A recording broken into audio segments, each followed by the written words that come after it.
Okay, hope you had a chance to figure this out for yourself. This is pretty easy. So what is a particular solution to this here?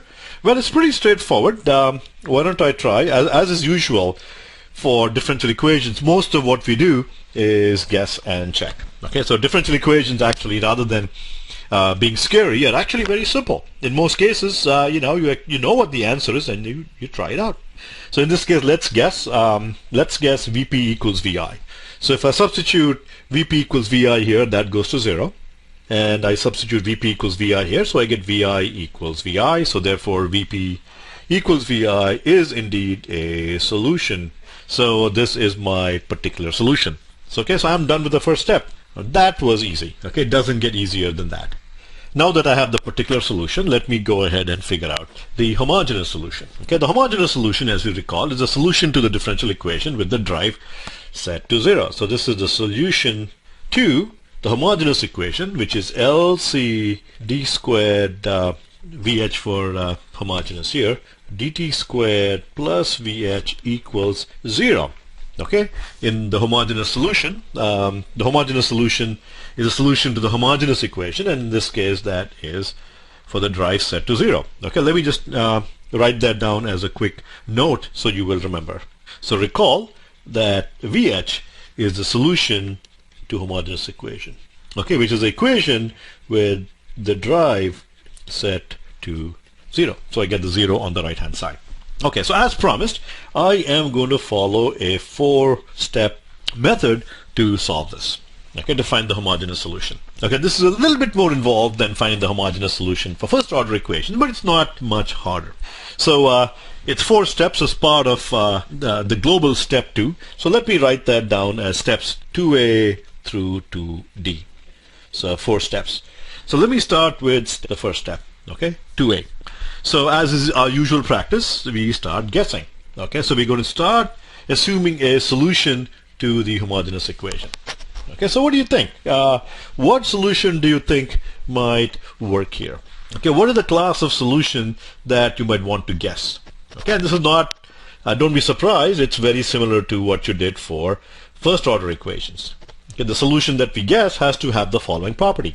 So what are the solution itself, okay, must be similar in form to the second derivative of the solution. Okay, what are the various functions that you know whose second derivative is the same as the function itself, at least in form?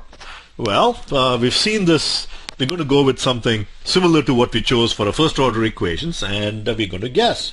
So I'm going to assume a solution of the form VH equals, okay, hit the pause button and think of this for yourselves. Okay, no surprises. I'm going to assume e raised to st. Okay, choose an exponential form where I do not know what a and s are. I need to figure those out. So the exponential form e raised to st is such that if I differentiate it twice, I still get the exponent form e raised to st again. And in doing so, in guessing this form of the solution, remember what I've been saying all along about differential equations. Differential equations are easy. Okay, we continue to solve them commonly by guessing solutions. Okay, so let me write that down. Okay, so the differential equations are commonly solved by guessing solutions. Okay, differential equations are easy. Okay, most of the cases you're supposed to know what the answer is roughly, and then you go and guess.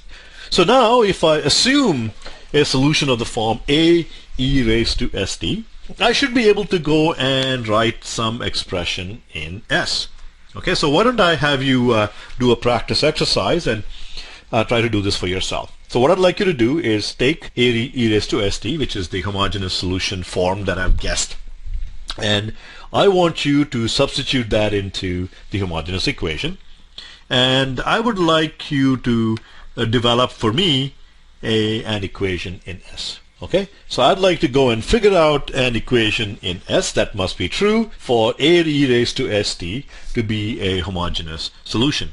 Okay, and you can do so by taking a e raised to st and sticking it in place of vh in the homogeneous equation here. And when you do that, you will be able to cancel out the a's and a bunch of other stuff, and then you will be left with an equation in s. All right, and I want you to write that equation for me. So that equation in S will be called the characteristic equation, right? So go ahead and try it out, and then we'll go from there. So this is step 2. So step 2 is simply assuming a solution of this form. Okay, step 2a rather, I'm sorry. And then we'll go to step 2b, which is to write the characteristic equation, and you are going to do this for yourselves before I go ahead and show you how I would do it.